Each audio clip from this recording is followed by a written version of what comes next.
Have you considered when you spend your money at these mega corporations where it's going? Are you aware that your hard-earned money is being used to support political corruption, which leads to poor federal leadership, hurting our economy, contributing to the overall detriment of our society? This is heavy stuff to think about, I know, but it's time we fought back. Introducing Professor Toto's The Patriot's Buying Club. Here, we are a club that gives you the power to invest in companies that uphold patriotic and conservative values your family can respect. Rather than spending your money with these major corporations, we've partnered with a direct consumer company that offers over 400 high-quality, sustainable, and effective products that can be delivered fast, directly to your front door. So many patriots across America has joined us in this walkaway movement. Now it's your turn. Go to www.buybywalmart.com to join Professor Toto's The Patriots Buying Club today. And we will make America great again. Thank you, Arizona. Thank you. Thank you. Thank you.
In the far distant land of common sense, a place where we all once lived, you'll find the Conservative College with Professor Toto. It is here where the foundational principles of our great republic are still taught and true patriots are still educated in the hallowed halls of this school of hope. Just like the iconic puppy from The Wizard of Oz, who found great joy in pulling back the curtain on the lies of the wizard, so does Professor Toto. Grab your seats and welcome to the Conservative College. Class begins now. Good evening, good evening, good evening. Do you hear the bell? Do you hear the call? That means wake up wherever you are. We have a republic to fight for and a constitution to defend. Good evening. Today is December the 15th, 2022, and this is your humble, neighborhood, friendly, fluffy professor, the one and only Professor Toto, and you are now sitting in the sacred halls of the conservative college. No one knows you're here. Some of you are even sneaking around watching it tonight because you don't want anybody to know who you really are deep inside. You are welcome here tonight. This is a safe place for you in a liberal, crazy world. Thank you. Grab your bean bags, pop a squat, and let's get to work tonight. I'm glad to see every one of you over on Roku. If you have not downloaded our Roku channel, just type in First Harvest Ministries, and you can download our Roku channel. We have over 6,000 of you watching tonight on Roku. Good evening, wherever you're watching me from. And over on Facebook, I'm going to take 60 seconds to say hello to some of my friends. And for those of you that don't like to sit through the shout outs, well, then just grab you some popcorn and come right back. Ruth Rosario and Amy Donahue and Angela Zialo and Carrie Holsomback, Kimberly, Missy Valdez from Jefferson City, Missouri, Cindy and Diane Hannibal, Cindy Spencer, Brooksville, Florida, Carolyn Zachary Haney, good evening, Veenie Wooders Miley, my Lord, Linda and Gino Lawless, good evening. Good evening, Linda Garner from Tupelo, Mississippi, Cindy Riggs. Hello, Paul Anderson. Good evening, Ronnie the Great on YouTube. Now, y'all don't know this, but I'm back on YouTube secretly, clandestinely.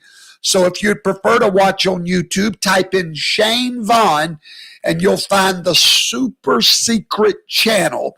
Good evening, Mary from Ohio. Good evening to Sally Ann Cokes. Hello. And then over on Rumble, Danny Price and Jidge 1227, Old Moonstones, been with me for a long time. Sister Sue Shipman, I'll see you tomorrow night, Sue Shipman. Tammy from Texas, Lugnuts and Lady Clarice and Jean. Now let's look over at my favorite place of all, FHTV.TV. That stands for First Harvest TV, FHTV.TV. Why is that my favorite place? We own the servers. We own it. They can never get rid of us again. And if you'll go there now and subscribe, you'll get notified every time we go live, every time we upload new content. FHTV.TV. Brother Charles Durfee, good evening. We'll see you tomorrow night, Brother Charles Durfee. So many are coming in for Super Sabbath weekend and for our Hanukkah banquet. Oh, it's going to be a great time. Hello, Mary Sale from Idaho. Good to see you. Make sure you give your mother my love. Victoria Doyle, good evening. Dean Calvin, good evening. And Diana Carter. And my 60 seconds is long gone. God bless every one of you tonight for being here. It's going to be a great class. So much to talk about.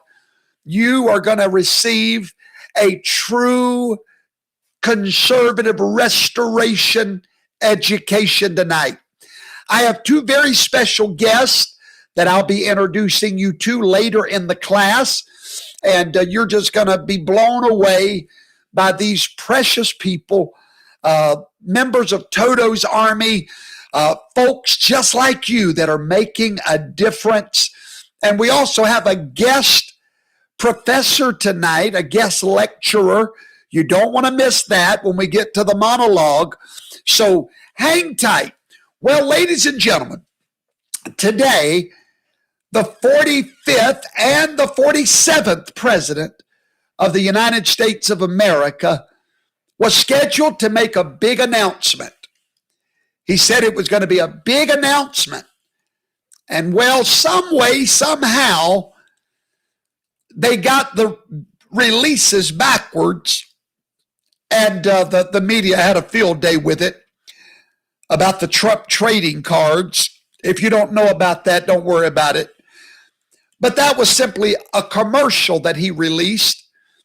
They didn't know he had another big, they said that's the big announcement, but he had another big announcement. Ladies and gentlemen, I'd like to play for you right now our next president's first official video of his campaign, besides the one he did in Mar-a-Lago. This is the first one where he does like no other candidate. He lays out a real plan and a real strategy. And there's one thing you can know. If this man makes a promise on the campaign trail, he keeps it once he gets to the Oval Office. He's got a track record. Well, he's about to make you a lot of promises in today's video. I want you to watch it and hear from with your own ears the next president of the United States of America. If we don't have free speech, then we just don't have a free country. It's as simple as that. If this most fundamental right is allowed to perish, then the rest of our rights and liberties will topple, just like dominoes, one by one. They'll go down. That's why today I'm announcing my plan to shatter the left-wing censorship regime and to reclaim the right to free speech for all Americans.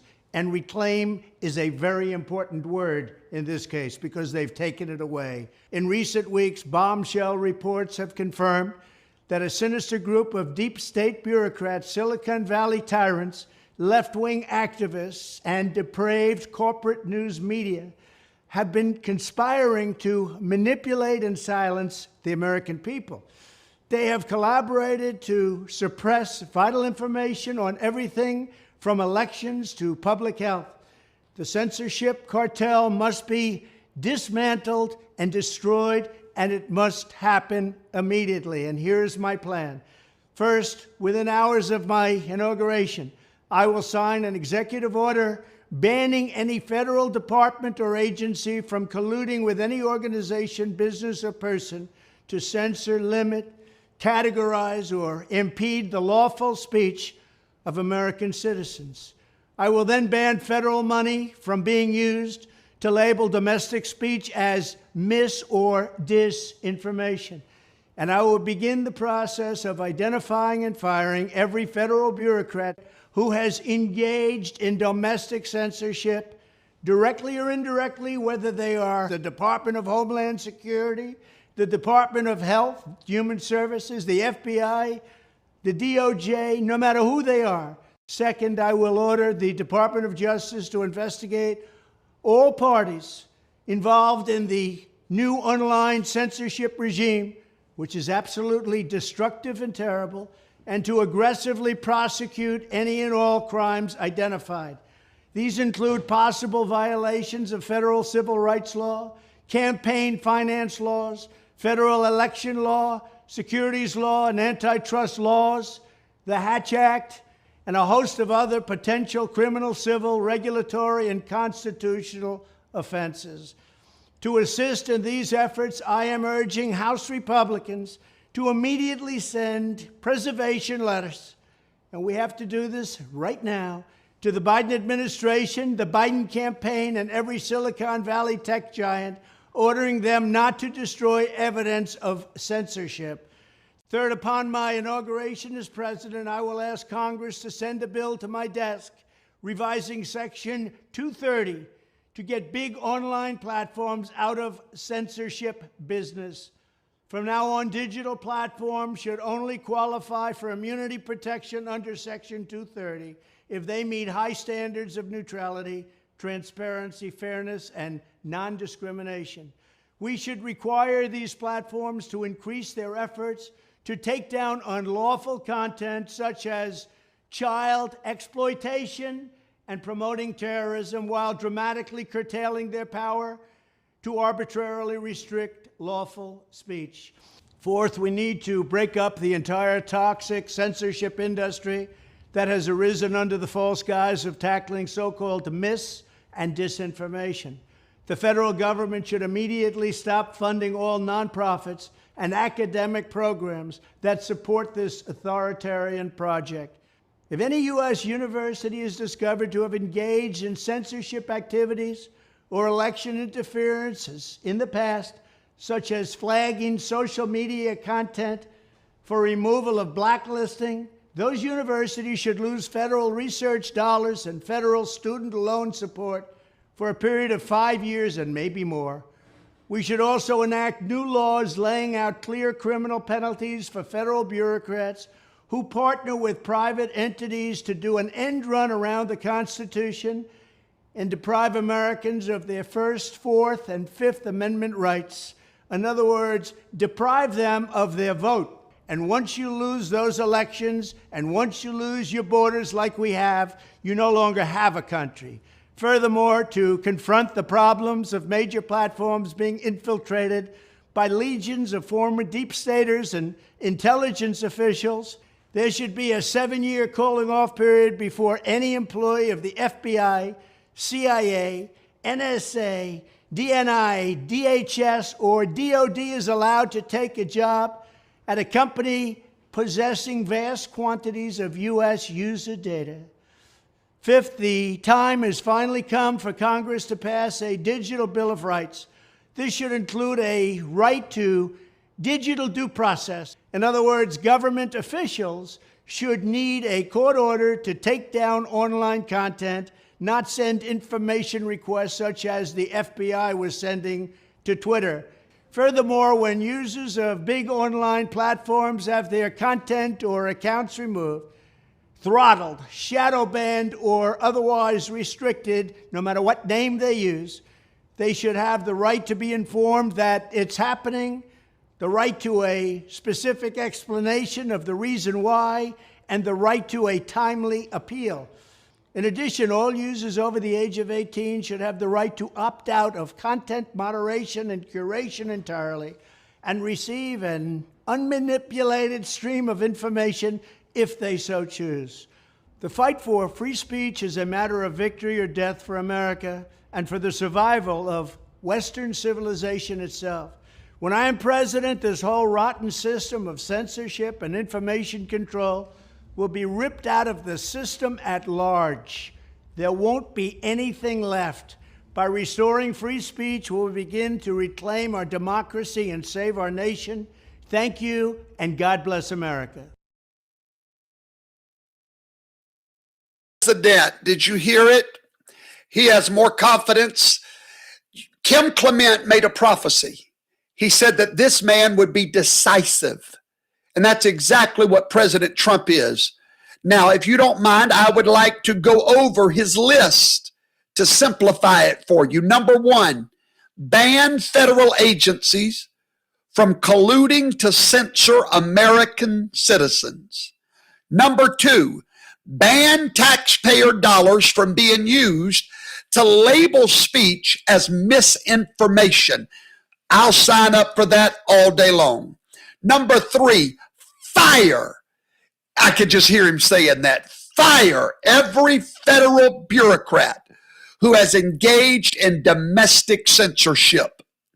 Immediately send preservation letters to Biden administration and big tech giants. He's saying that right now, the House of Representatives should send letters immediately for every document to be preserved for when Trump returns to office so that they can be dealt with the way they should be dealt with. Number six, order the DOJ to investigate all parties involved in online censorship and prosecute any and all crimes identified.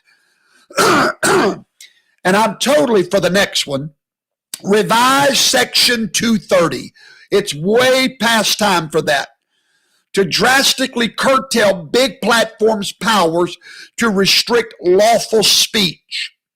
Stop federal funding for all nonprofits and academic programs engaged in censorship. Absolutely. Suspend federal dollars to any university that is engaged in censorship. Agreed. Enact criminal penalties for federal bureaucrats who partner with private entities to violate your constitutional rights. Impose a 7-year cooling off period and then pass a digital Bill of Rights. Ladies and gentlemen, that is a man that's fighting for you and me. See, you may not know what it feels like to have your voice eviscerated. Your opinions that were at one time respected, whether they were agreed with or not, they were respected. Every man had a right to his opinion, and those opinions couldn't be labeled misinformation by the other side. If you're having a debate and one side is labeled misinformation during the whole debate, then you can never have a debate. This must come to an end, and I'm thankful for a man that has a backbone made out of steel. I'm thankful for what he is doing, fighting for us.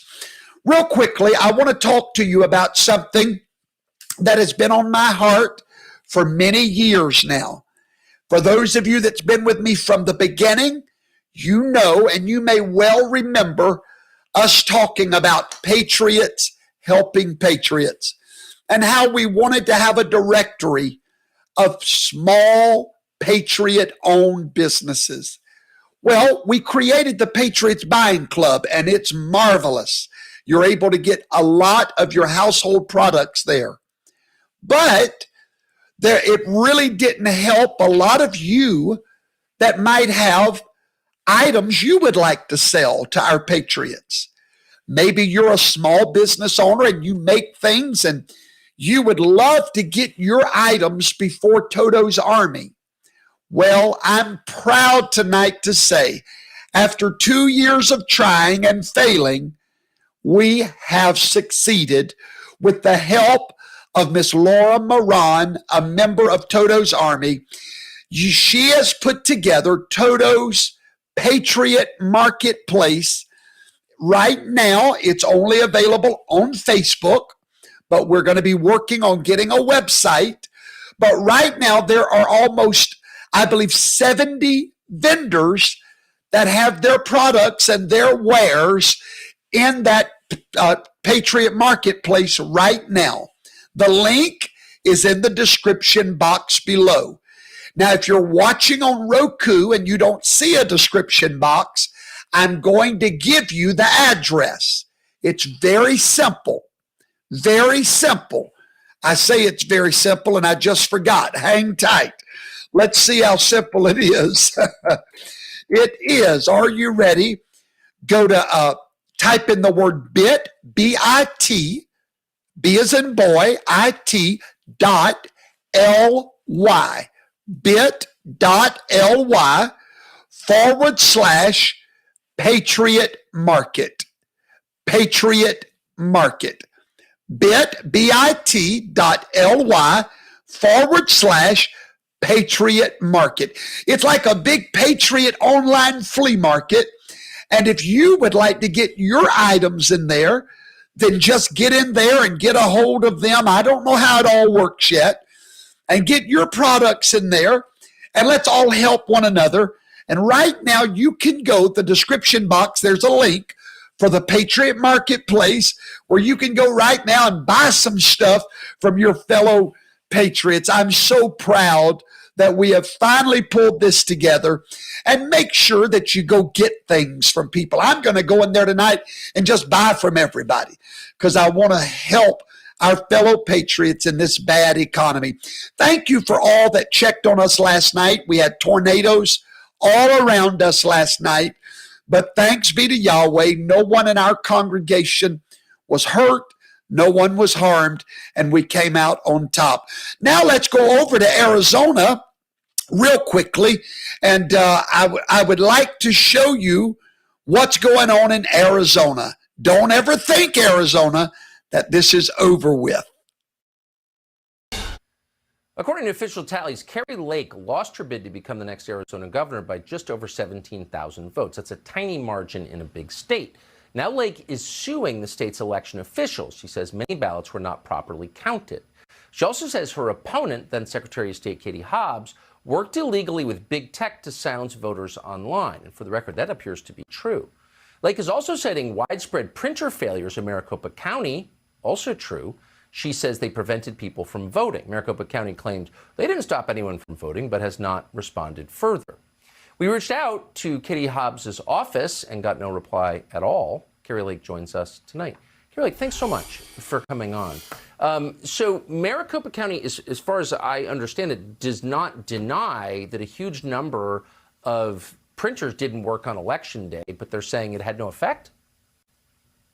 Well, and it had a huge effect, obviously, Tucker. Our voters were showing up on Election Day. That was no secret.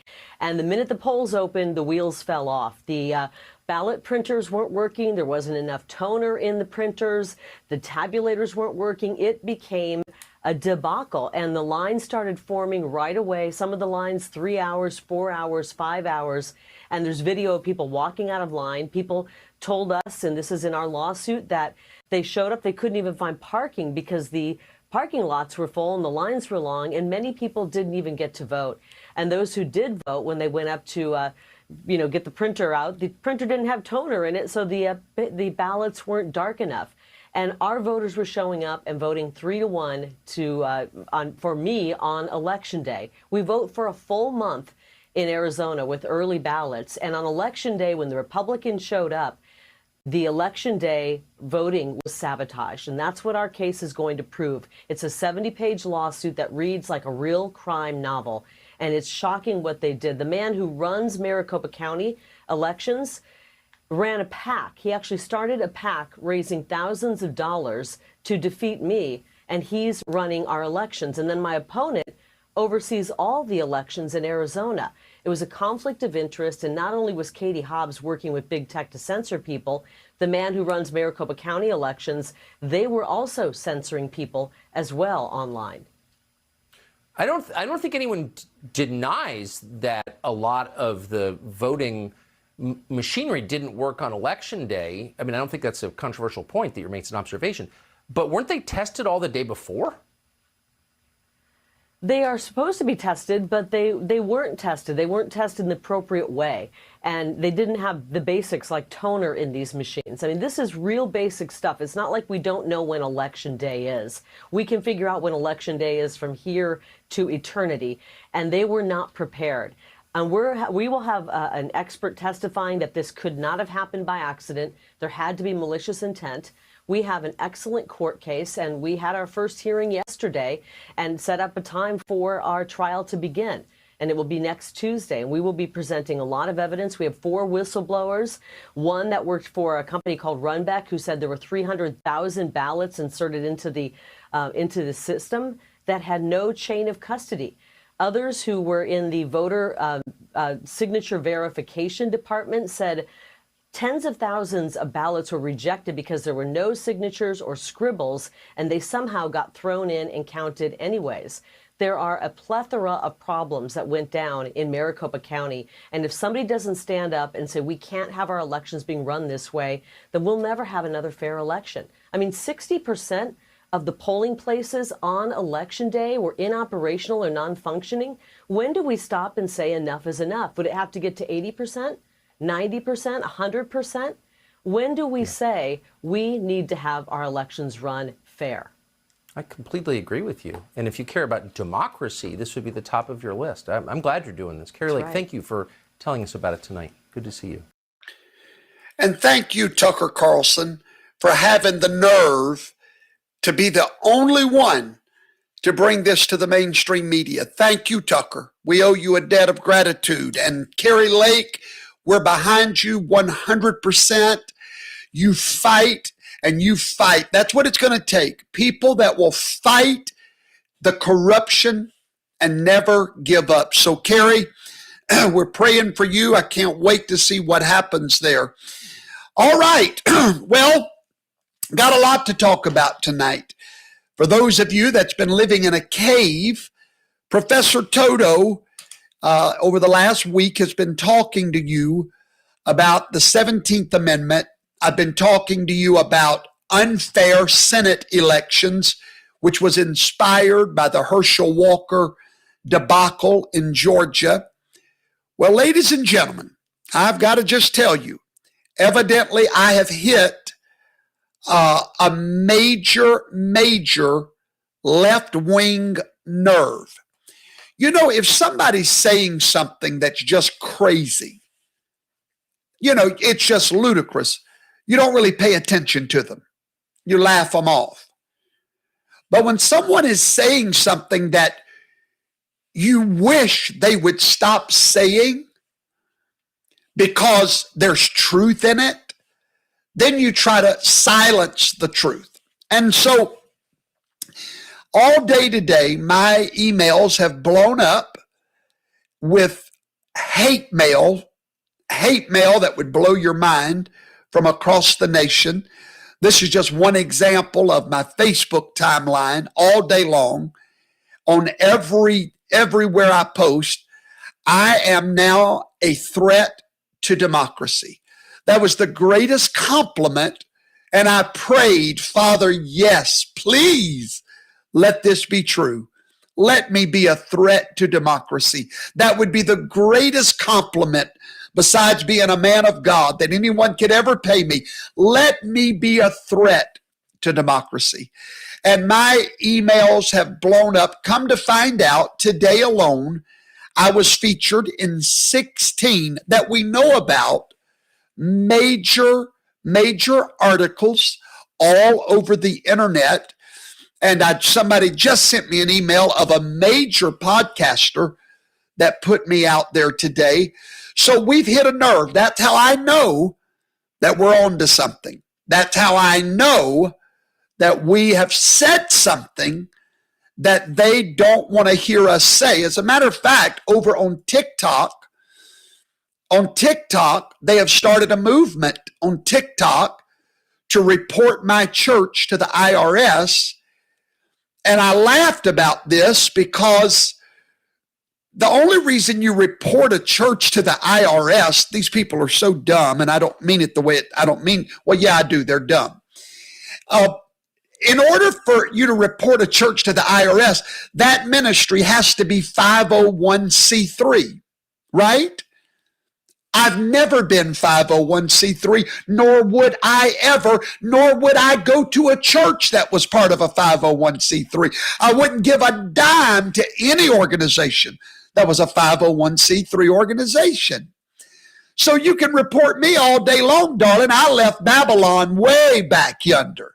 See, I'm not part of Babylon. So report away, you little, just report all y'all want to. Report, because nobody controls my speech, darling. Nobody. So go ahead. That's one of the big things on TikTok today is, anyway, so come to find out, they have put, let's just go take a look. I want to personally thank two organizations. Let's start here with Right Wing Watch. Let's start with them. I want to thank this organization. Hold on, let me get the right one. For, there they go, right there. So the MAGA pastor, Shane Vaughn, demands electoral college-like systems of the majority of, anyway, so they put me, and I want to thank them for that one video they played of mine, 35,000 new viewers just from that one video. Thank you, Right Wing Watch. Thank you, Right Wing Watch. 34,000 views today on that video. I'm so grateful for that. Now let's go and look at another one. Let's see. They put me on the Raw story. I've really gone up the ladder. The Raw story.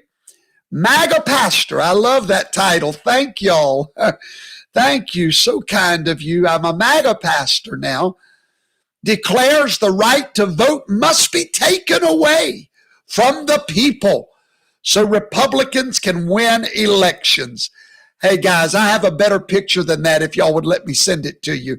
But anyway, that's all right.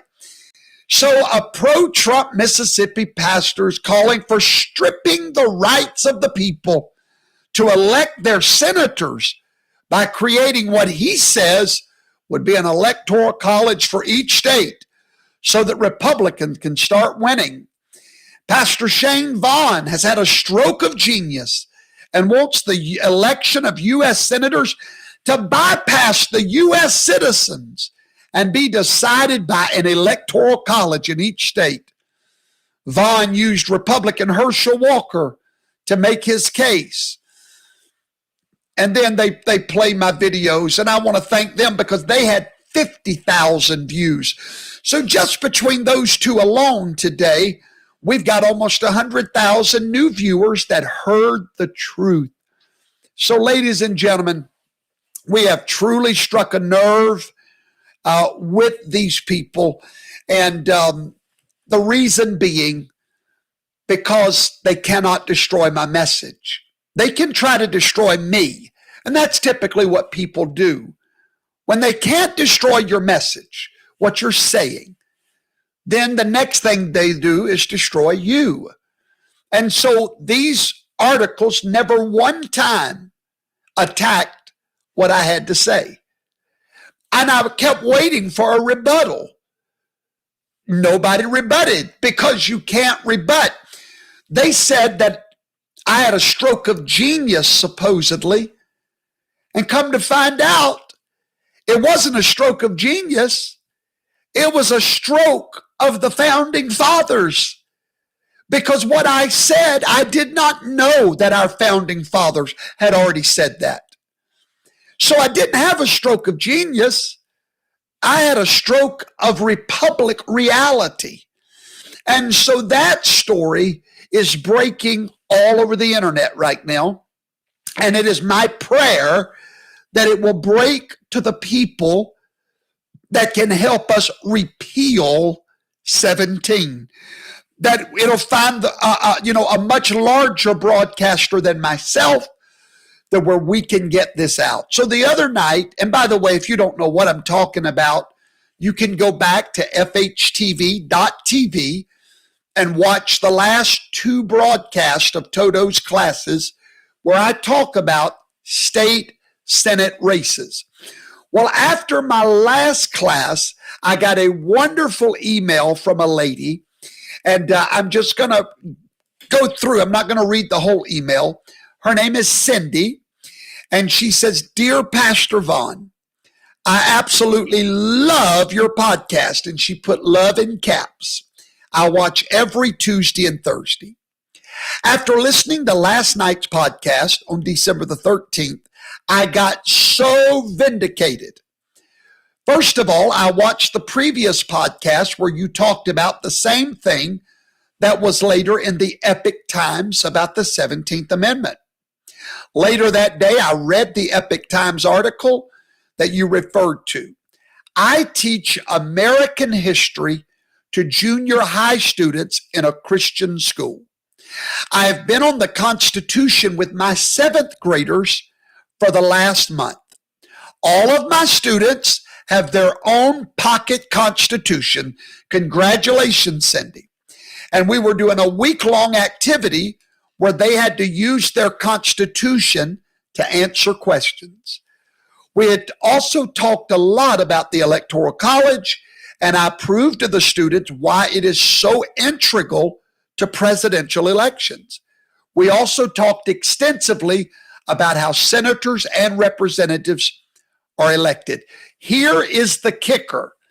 She said, one of my students, a very bright girl, raised her hand and asked a question. Well, I'm not going to read that question tonight. I'm going to give you something better. I have actually invited this American hero, the hero of the Republic, Miss Cindy herself. I reached out to her and asked her if she would come here tonight and tell you what that student asked her, and then tell us the follow-up, how it turned out, and how that the Lord has used Professor Toto's class to even bring this education into the classrooms of America. I am thrilled tonight to have a wonderful lady, Miss Cindy Miles from, I believe it's Arizona. Hello, Cindy, and welcome. Hi, welcome. Thank you so much. I'm so. First of all, I can to try to remember because so many things have a period of time. But today is the anniversary of rights, if I'm not mistaken. This is the Constitution used, and it's from the 90s. And I had a parent that a couple of months ago, and I didn't want to just let them sit in the box, find a way to use these. Passionate for American history. In the last 2 years, I think something in me just turned, and I wanted it to be my mission. Students understand. Cindy, I'm so sorry. I don't know why your mic is breaking up real bad. Let's see. I want the people to hear what you have to say tonight. I don't know if maybe, why don't maybe you turn your earphones off, maybe, or something, right? Maybe something's messing you up, and try it again, okay?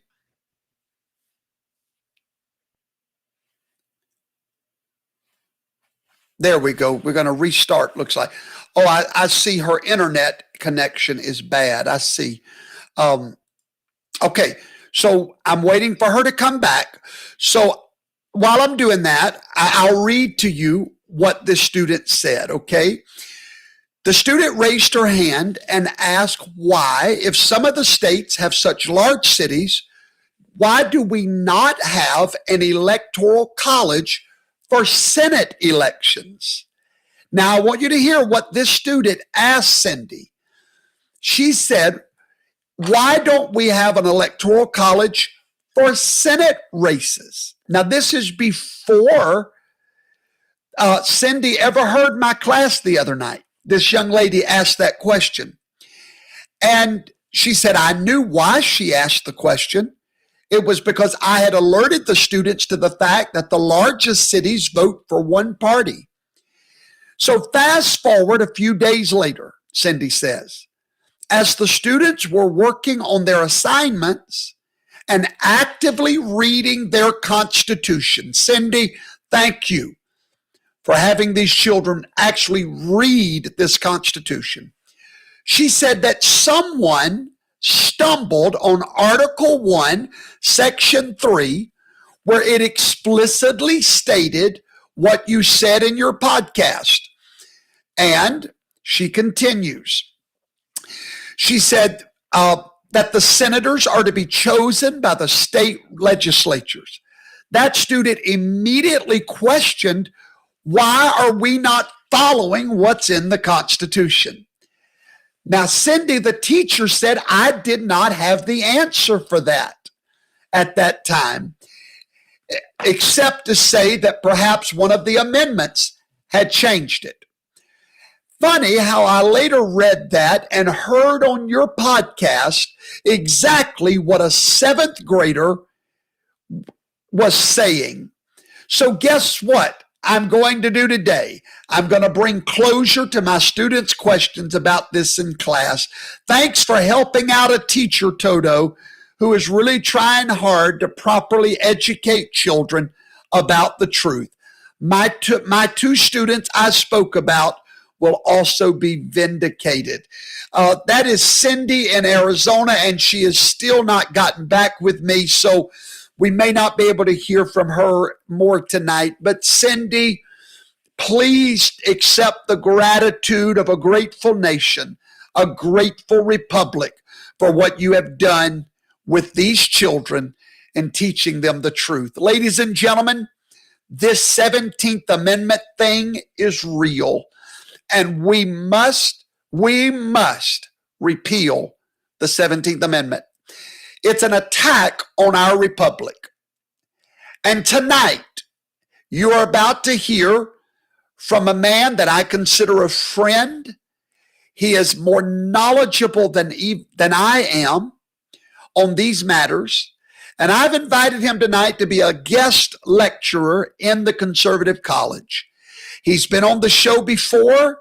He's a wonderful friend. We've introduced his book before, The Federalist Manifesto. Many of you have ordered that book. If you've not, you must do so tonight. I would like to welcome to class Mr. Paul Hanks. Good evening, Mr. Paul. Yes, good evening, Professor. Good evening to everyone out in podcast land. Hello, hello, hello. Hello, it is so good to have you back with us. I've read your Federalist Manifesto. It's a phenomenal book. I recommend it to everybody. Before we get started, where can they order it? Amazon. Okay. Barnes & Noble can get it, and you may order it from the publisher, which is Westbow, B-O-W, Westbow Press. And you can find it online also. The Federalist Manifesto 2163. Yes, sir. Now, I also got an email from Mr. Paul Hanks after my show last week, and he was basically saying, hallelujah, hallelujah, hallelujah. He said, Professor Toto, this is the message pretty much that I wrote about in the Federalist Manifesto. Now, for whatever reason that I'm not aware of, my mind, even though I read the book, I never paid, it didn't catch me. It just didn't catch me. But in fact, in your book, you wrote about what you call the unholy trinity of 1913. I want you now to take the chalkboard. I'm going to give you the class, and I'm not going to interrupt you. I'm going to give you about 15 minutes, and I want you to teach and follow up on what I've been teaching and give us the history and what you think we need to do to bring this to pass. The floor is all yours. All right. Thank you so very much, Professor. And Cindy, God bless you. Keep up the good work with the kids. This is so very important because the knowledge of history needs to be taught from the basis of point by point in the Constitution. Now, the genius of federalism, is that it resembles natural processes like we see in breathing, inhaling and exhaling. States enter into federation. They delegate power to a central government. Just like we exhale, the central government inhales that power and distributes it back to the states. What we have had happen in this country is we've had a central government that has become all powerful and arrogated unto itself powers way beyond what the states originally delegated to that government. Now, if you're curious about my little book, I want to say a word about it. It's a very short read, 120 something pages. I wrote it 10 years ago. So I wrote it in 2012. And it hit the markets on May 10th of 2013. Why 2163 AD? Because literally I put it 150 years in the future, looking back on our time. After the 2012 election, I felt like the United States government had committed, or the people of the United States had committed suicide in that election. I did not foresee President Trump coming along. But I believed when President Trump was elected that we have been given a reprieve. We must not mess it up. Yes, absolutely. So, Professor, may I respectfully disagree with you when you referred to President Trump as the 45th and 47th. He's the 45th. Got you. 46 doesn't exist, really. Former Vice That's President true. Biden may be occupying the White House right now, but That's true. His official title is former Vice President. So absolutely. The thing is, which I'm looking at, is this. The power was delegated, not given to the central government, but delegated unto it. On a practical matter, it's a very different thing if I lend you my car than if I sign the title over to you. The states lent powers to the central government to be used in their behalf. The federal government is designed to act as their agent. So specifically, what are we looking at? It was set up that the House of Representatives would be elected by popular vote of the people in the various congressional districts. Why did the original Constitution say that the Senate was to be selected by the state legislatures? Because the Senate was designed to represent the state governments at the federal level. That was what it was designed to do. And the idea of subjecting senatorial races to the popular vote is just taking the aggregate of a majority of the population, however unevenly they may be distributed throughout a state, and make that the prevailing voice. Now, why is this a problem? Well, to illustrate this, I worked with a gentleman, wonderful fella, 22 years in the Army, loyal member of his local congregation, and a decently good guy. Told me one day at work back in the early 2000s, he believed in majority rule. And I said, "You do?" Okay. He said, "Yes, I do." And I says, "Oh, you do, huh?" I said, "I don't. I believe in the rule of law." Yes, yes. You want majority rule? Well, hey, everybody on this floor is taking a vote. We're having a pizza party and you're paying for it. The majority says so. That's right. I like that. No, the rule of law says have as many or as few pizza parties as you want. It's up to you. Invite who you want or don't invite who you don't. But the rule of law makes this so very clear.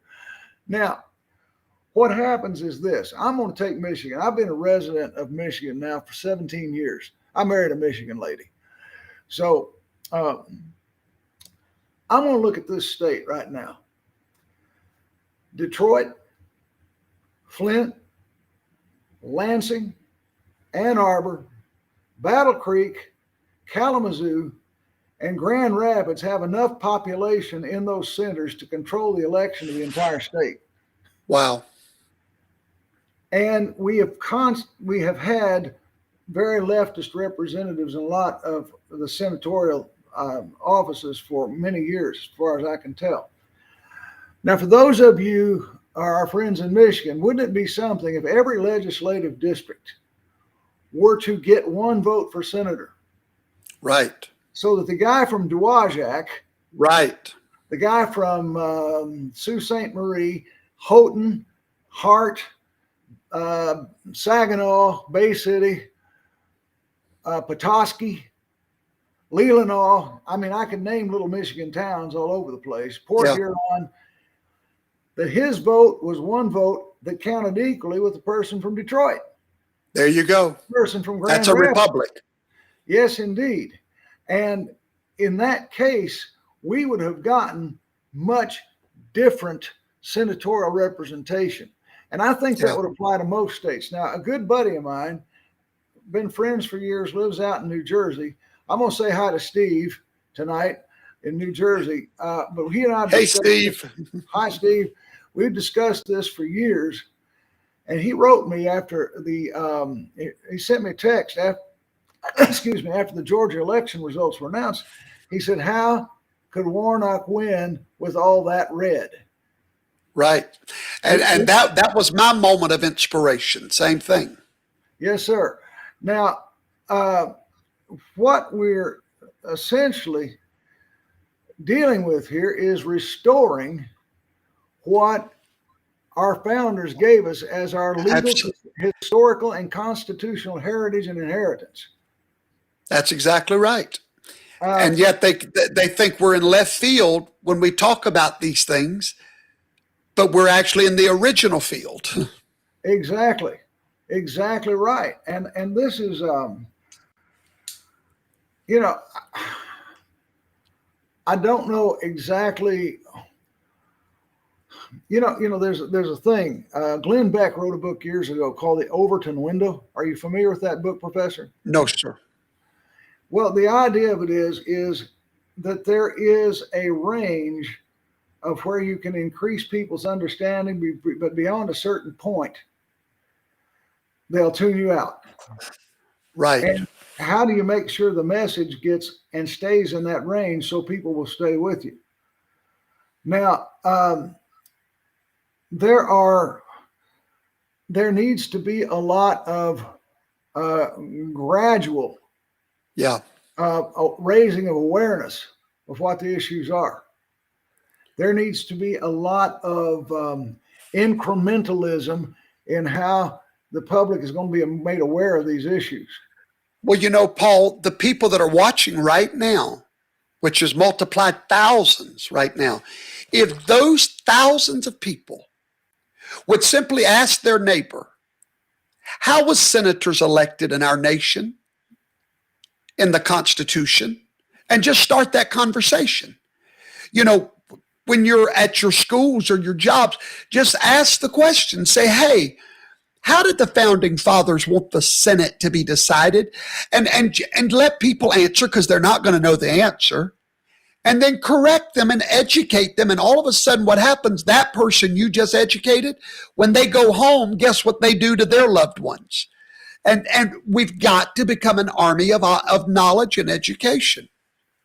Exactly. Now, the thing is that there's a difference between information and what people will intuitively and commonsensically know and grasp.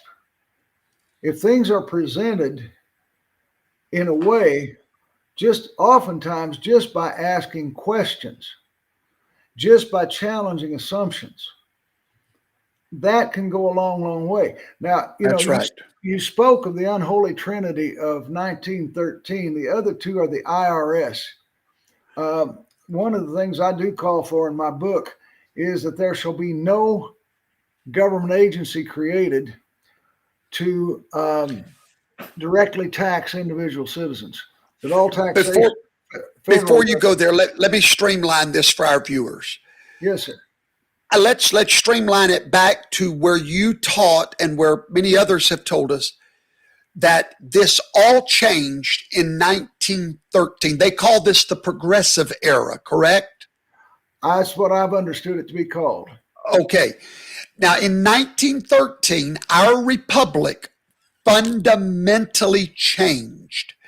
Tell us the three members of that unholy trinity that you believe forever changed our republic. Well, I got to go back a little further than 1913. Okay. All right. The 14th Amendment accomplished some very important things in that equal protection under the law, very necessary. A lot of people also don't realize that it forbid any state that had seceded from paying off its war debt, because it was the intention of the Republican Party that anybody who invested money in the Confederacy would lose it all. Okay. That is in there as well. The real stumbling block in the 14th Amendment was it federalized citizenship. It defined citizenship to be citizenship of the United States and of the state in which you live, whereas prior to that, citizenship was a reserved right under the 10th Amendment of the states. That's right. When citizenship became federalized, that was in a sense the end of the Union, because we were now citizens of a central government. And that started the power floating to the top. Exactly. Now, fast forward this to 1913. The IRS was formed. I mean, the ability of the federal government to directly tax the incomes of citizens. Okay. The creation of the Federal Reserve, which was creating a private corporation to lend money to the government at interest. And that money and the interest thereon would be paid back through taxation. Okay, so the creation of the IRS is number one. And the Federal Reserve is number two. Yeah, not in chronological order, but they all happened at that time. Right. And let's take a look at the IRS, or I'm sorry, the Federal Reserve. To have a valid monetary system, it is necessary to have four things: durability, portability, divisibility, and universally recognized value. So anytime we have gone into a fiat currency system, it has involved the elimination of durability. and that's gold, silver, precious metals, or something like that. For example, you raise chickens, I raise produce. Hey, professor, I'll trade you a bucket of strawberries for a dozen eggs. That's a legitimate transaction. It's durable, or I'm sorry, it's portable, it's divisible, and that's good food. Universally recognized value, but there's no durability. They won't last that long. So what happened? Within 22, sometime in the 1930s, 34, 35, FDR takes gold out of circulation. Yes. 1964. Nixon. Less than a year after, no, Lyndon Johnson. Less than a year after President JFK was assassinated, Lyndon Johnson takes silver out of circulation.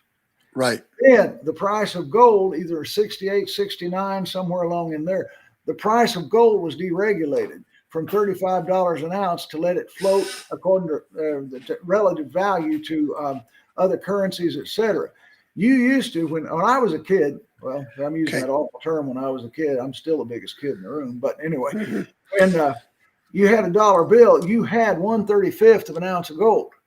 That's correct. And that stabilized the entire economy.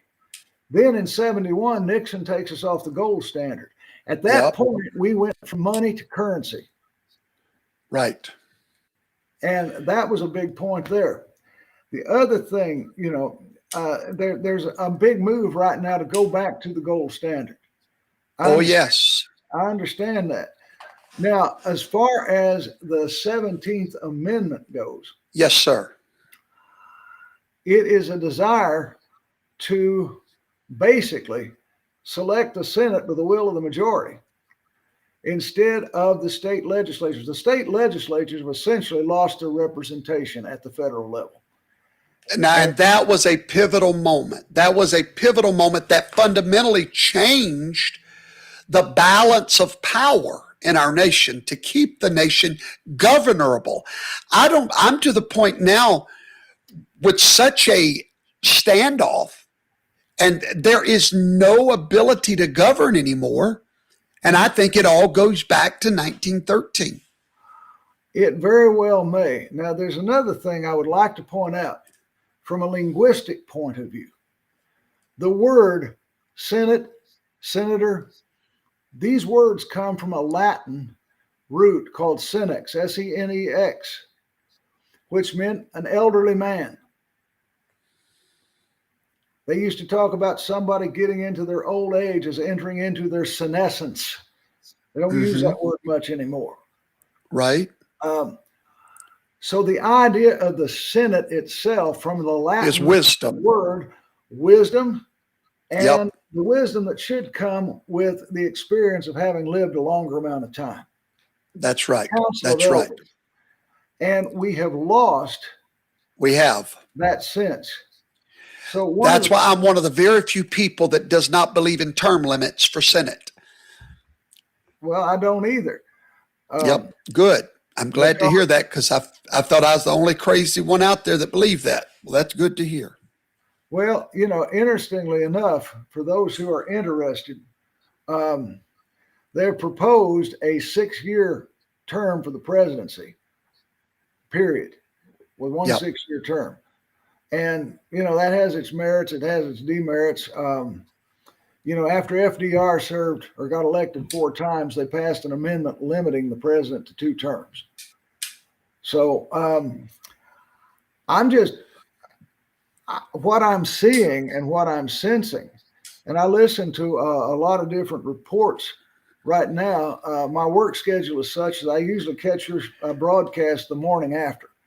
Yes, sir.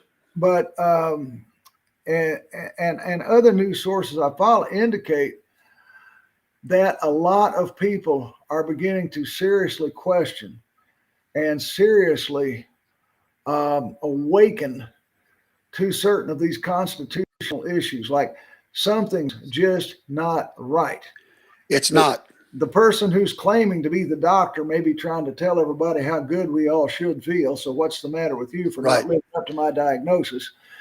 Right. Excuse me. Right. I agree.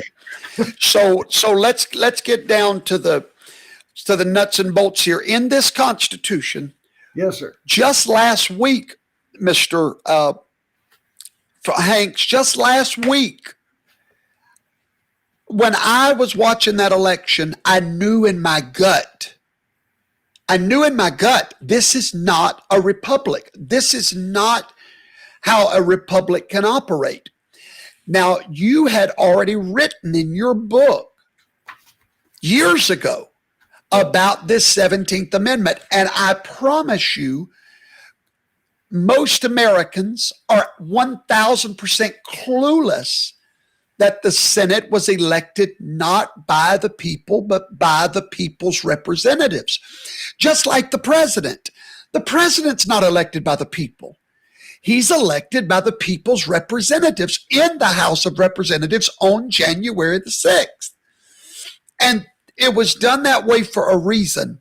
Now, this unholy trinity that happened in 1913, are you privy? I'm interested to know the other side of the argument. What was the argument back then as to why they should change from that to the popular vote? Are you familiar with what their argument may have been and who fought to do that? I couldn't tell you the names of specific individuals or movements or political callings forth for those changes to be made. But yeah, here is the nature of progressivism as I understand it and have seen it in our time. And I think it applied just as much 100 plus years ago as well. The progressive agenda was such that there are those who just somehow know what's better for you than you do. So shut up and listen. Basically. Okay, they exist today, yes. Yeah. And the thing is, there exists a very insidious mentality in this, because here's how the reason goes. They assume that they know what is the best. And yes, I'll be honest with you, in the early stages, they brought about what probably are some good ideas. It was not right that children were being sent to coal mines to work. Right. It was not right that women were deprived of the right to vote. There were a lot of social injustices in a lot of areas where there were definite things that needed to be straightened out.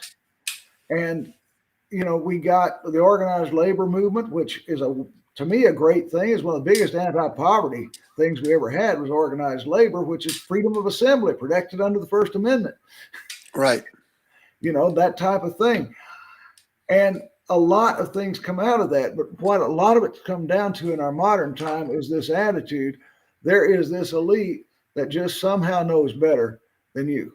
We are here to help you. So a person says, I don't want your help. And the progressive mind will come back and say, I know you don't want my help. The fact that you don't think you want it indicates just how badly you need it. So I'm here to help you. But I don't want your help. I know that's why you need it. You don't think you want it. And it's right. Like, it's no, I agree with you. Now, let me ask you this. The founders came from England, of course. They had the House of Lords. I didn't know till this week that the House of Lords is an unelected body. It's not elected by the people. They are chosen by the House of Commons and the monarchy and others that they look for in the House of Lords, experts in business and finance and medical fields and, you know, people that can contribute to the governance of a nation, people with experience. And so our Senate is supposed to be modeled after the House of Lords, and it's a totally unelected body. And we must return, in my opinion, if we don't, here's the deal. If we don't return and repeal the 17th Amendment, and we've repealed the 18th Amendment, so I don't know why we couldn't repeal the 17th Amendment. If we don't do this in purple states or even states that are not completely red, I just don't see how we ever take the Senate back, ever, because we cannot fight those population centers. it would have to be that someone would have to come along. I'm thinking of the 1980 election right now. Yeah. Two things happened in 1980. Ronald Reagan won. The second thing that happened in 1980 was Jimmy Carter lost. Okay. The two things guaranteed Reagan's victory.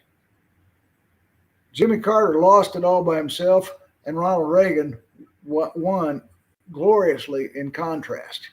Right. That's what it's going to take. And we are fast approaching that point when you see a lot of the things that are going on that just when it comes down to survival, when it comes down to how much can a population, how much can a collective mentality stand before they say, hey, this is where the line is drawn. Right. This is where the line is drawn. Now, I was listening. I don't know if you're familiar with the commentaries of Dr. Stephen Turley. Yes. He was making a comment on one of his broadcasts the other day, and I believe I'm quoting Dr. Turley correctly, but he said there's a point where when people no longer believe in the government on a wide basis, they no longer take it seriously. That's what happened in the Soviet Union and other communist dictatorships. People became so cynical, so jaded, so, I believe we're there, my friend. We're very close. We're very close. I believe we're there on both sides. Neither side trusts the other side anymore. There is not a middle anymore. And, I've often said, Mr. Hanks, that it was Barack Obama that created Donald Trump, because it was not to the presidency of Barack Obama that he literally pushed the ship so far to the left that we literally had to find somebody to push it that far to the right to try to get it back to the center. And it's still not back to the center. And the extremes are about to break this ship. And I believe the purpose of the Senate, this is how important this is. If we would have had a Senate, and if we had one right now, following the rules of the Constitution, we could afford a crazy House. The House is always going to have AOCs and the crazy voices over there that want to impeach.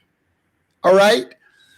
But they've got to know that they're going to face that Senate. And who was it that said that the Senate is the saucer that holds the teacup? Yeah.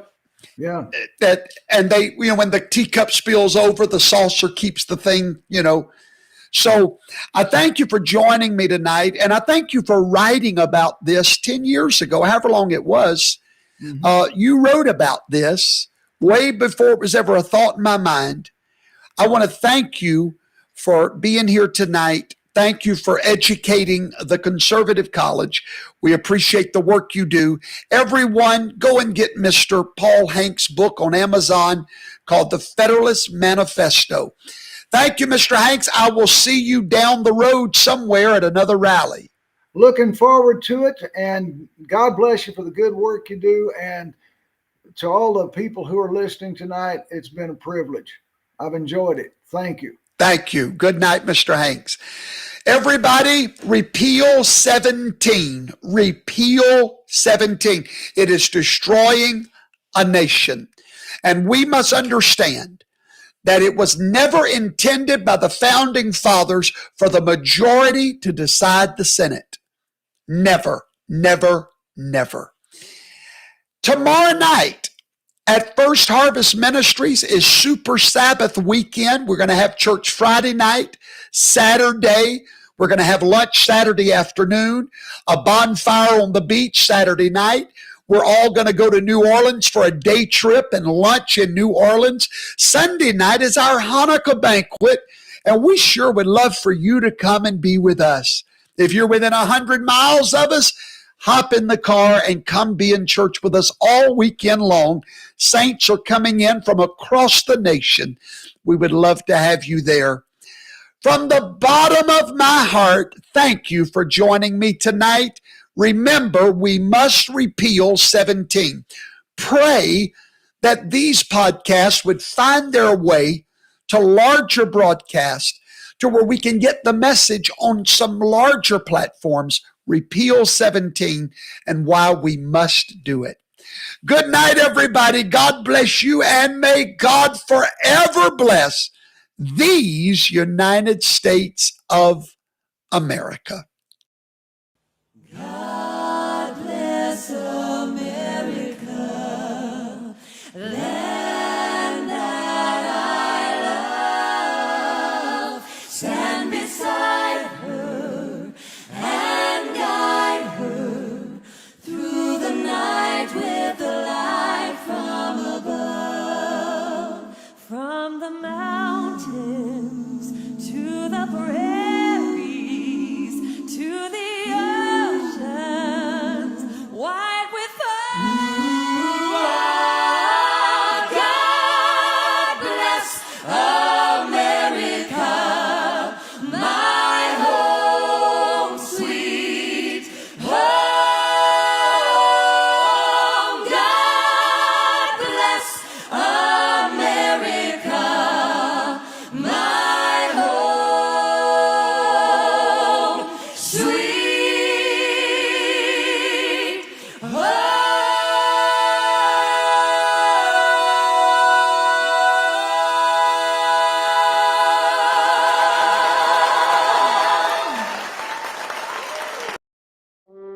The volatility of the U.S. dollar is a harsh reality. We've seen the stock market come across ramped losses, even over the past 20 years. There's a need for an alternate financial strategy. How about gold or silver?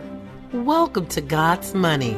With the PSI security platform, you can build your wealth and secure your future with precious metals that withstand the test of time. Gold and silver are the secrets the wealthy have used to accumulate and protect their wealth for decades. God's Money works with a team of world-class experts to deliver rare, high-quality, unique precious metals at impressive prices. Don't have the money to invest in silver and gold? No problem. Join our Coin of the Month program. With this amazing program, we will send you a little silver on a monthly basis. Consider this opportunity before it's too late. Act now. Go to www.god